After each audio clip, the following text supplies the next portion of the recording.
यार चैनल को कौन सब्सक्राइब करेगा? वीडियो देखने से पहले सब्सक्राइब कर दो चैनल को।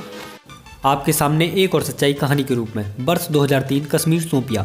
एक युवा कश्मीरी लड़का इफ्तिखार भट्ट कंधे की लंबाई के बाल और पारंपरिक कश्मीरी परिधान फेरन पहने हुए खूंखार आतंकी संगठन हिजबुल मुजाहिद्दीन के पास उनके संगठन में सम्मिलित होने पहुंचा। जब उससे पूछा गया कि वह भारतीय सेना से क्यों लड़ना चाहता है तो उसने खालिश कश्मीरी में भारतीय सेना को भद्दी से भद्दी गालियाँ देते हुए एक पथराव के दौरान की गई सैन्य कार्रवाई में हुए अपने भाई की मौत के लिए सेना को जिम्मेदार ठहराया।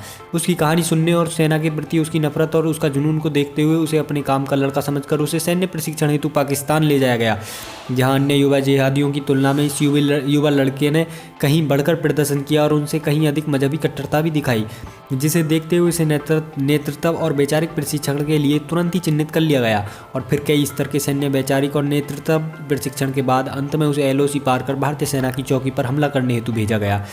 उसकी क्षमताओं को देखते हुए एक अभूतपूर्व कदम उठाया गया और उसे अबू सब्जार और अबू तोरा जैसे दशकों का अनुभव रखने वाले हिजबुल मुजाहिद्दीन के कमांडरों का दायां हाथ नियुक्त किया गया, जिससे उसकी वास्तविक कॉम्बैट एक्शन स्किल और उसके नेतृत्व क्षमताओं का भी विकास हो सके। 2004 में इफ्तिखार भट्ट ने अपने दोनों वरिष्ठ हिजबुल कमांडरों को आश्वस्त किया कि वह सेना की चौकी पर एक सफल हमला कर सकता है जिसमें भारतीय सेना को अधिकतम नुकसान होगा। फिर वह उन्हें उस स्थान पर ले गया जहां से वह भारतीय सेना पर हमला अंजाम देना चाहता था और उन्हें प्रभावित करते हुए उसने उन्हें सेना पर हमले की अपनी योजना की पूरी विस्तृत रणनीति बताई।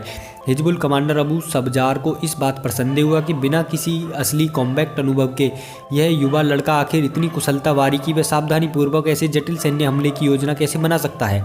जिसके बाद उन्होंने उससे उसकी पृष्ठभूमि, उसके अतीत और उसकी कहानी के बारे में उससे सवाल पूछने शुरू कर दिए।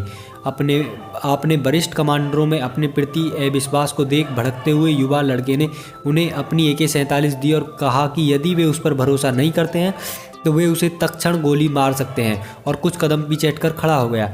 इसके पहले हाथों में AK-47 पकड़े हिजबुल कमांडर किसी निष्कर्ष पर पहुंच पाते, उस युवा लड़के ने बिजली की तेजी से TT-39mm टोकरेप पिस्टल निकाली और दोनों को गोली मार दी। दो गोलियां छाती पर व एक सिर पर। भारतीय सेना के पैरा SF ऑपरेटर का टिपिकल सिग्नेचर मूव। दोनों हिजबुल कमांडरों को यह पता तक नहीं चला कि उनके संग क्या हुआ। इसके बाद उस लड़के इफ्तिखार भट्ट ने सारे हथियार समेटे और उन्हें लेकर पास के आर्मी कैंप तक टहलते हुए चला गया। उस लड़के का वास्तविक नाम था मेजर मोहित शर्मा, एक पैरा SF मद्रास रेजिमेंट, भारतीय सेना। भारतीय सेना का यह अधिकारी वर्ष 2009 में कश्मीर में एक कोर्डन व सर्च ऑपरेशन में मातृभूमि पर अपना सर्वस्व बलिदान कर गया और अपने सेकंड इन कमांड से कहे उसके अंतिम शब्द थे, सुनिश्चित करो कि कोई भी बच के निकलने ना पाए। कड़वा यथार्थ वास्तविक हीरो फिल्मों, TV सीरियलों, वेब सीरीज व सिनेमा हॉल की स्क्रीन पर नहीं पाए जाते। ऐसे माँ भारती के सपूत को कोटि कोटि नमन।